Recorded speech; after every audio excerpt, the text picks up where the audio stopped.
Menteri Pendidikan, Kebudayaan, Riset, dan Teknologi, Mendikbudristek, era Presiden ke-7 RI Jokowi, Nadiem Makarim mencecar saksi yakni mantan pelaksana tugas, PLT, Direktur Jenderal Pendidikan Dasar dan Menengah Kemendikbud, Dirjen PAUDasmen, Hamid Muhammad soal integritasnya sebagai menteri. Boleh saya tanya Pak Hamid? Dari 11 menteri yang Pak Hamid pernah mengalami, siapa menteri yang menurut Pak Hamid punya integritas tertinggi? Tanya Nadiem dalam persidangan di Pengadilan Negeri Tindak Pidana Korupsi, Tipikor, Jakarta Pusat, Senin, 19 Januari 2026. Saya tidak bisa menjawab itu, Pak, jawab Hamid. Tidak lama kemudian, Nadiem kembali bertanya kepada Hamid terkait dengan integritasnya sebagai menteri. Hamid pun menjawab dirinya tidak pernah mencurigai integritas Nadiem selama menjadi menteri. Apakah Pak Hamid merasa integritas saya sangat kuat? Tanya Nadiem. Iya, jawab Hamid. Menanggapi beberapa pernyataan saksi yang hadir dalam persidangan, Nadiem kemudian mengklaim ia disebut salah satu menteri terbaik dalam sejarah Indonesia. Alhamdulillah, saksi juga menyebut saya menjadi salah satu menteri terbaik dalam sejarah Indonesia, ujar Nadiem kepada wartawan usai sidang. Selain itu, ia juga mempertanyakan soal adanya proses pidana dalam kebijakan pengadaan Ceromebok itu. Nadiem menyebut proses pengadaan tidak ada keterlibatan dirinya sebagai menteri. Saksi menyebut saya punya integritas yang tinggi dan juga terbukti bahwa dalam proses pengadaan tidak ada keterlibatan menteri sama sekali. Itu yang menjadi kebingungan. Kenapa kebijakannya yang dipidanakan, kata Nadiem. Nadiem juga diduga mencari sosok yang bukan ahli dalam bidang pendidikan untuk menduduki posisi Direktur Jenderal, Dirjen, di lingkungan Kemendikbudristek.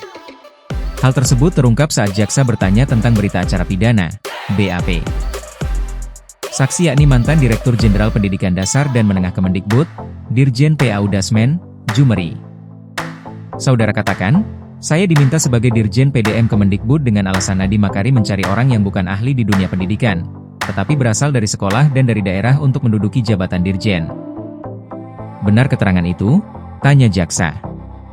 Betul, jawab Jumeri.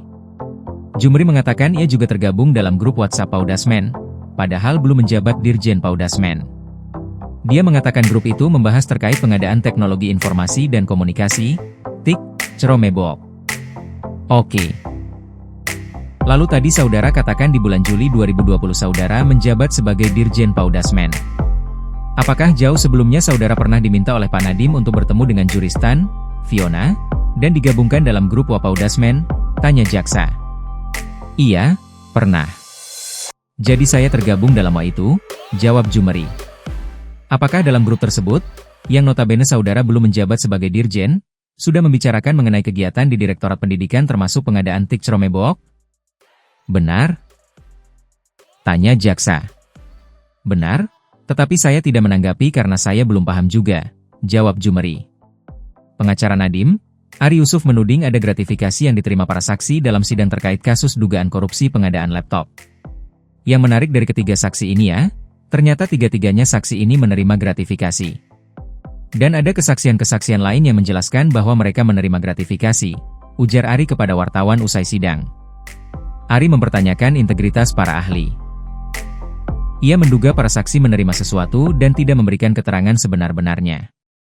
Sebagai tindak lanjut, pihaknya akan memberi surat ke Lembaga Komisi Pemberantasan Korupsi, KPK, terkait hal ini.